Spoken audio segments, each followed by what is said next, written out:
ఇది మా ఇంట్లో ఉన్నటువంటి నేతి బీరపాదు. నిన్న చూపించా కదా, నేతి బీరకాయలు మనకి రోజుకి దాదాపుగా కిలో పైగా వస్తున్నాయని చెప్పని. అన్నీ కొయ్యగా ఇంకా కొన్ని మిగిలినాయి.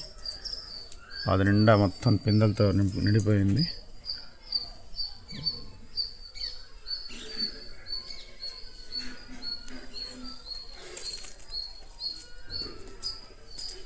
చూశారు కదా, ఇంకా పిందెలు చాలా ఉన్నాయి.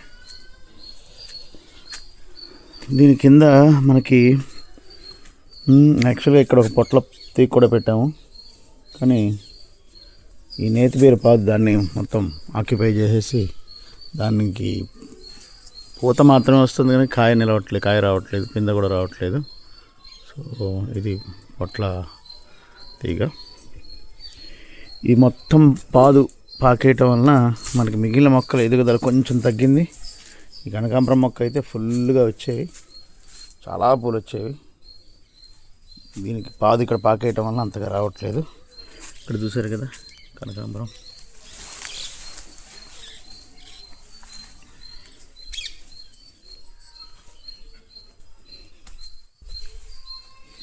మందారాలు అవి దాదాపుగా బాగానే వస్తున్నాయి రోజు పూలు.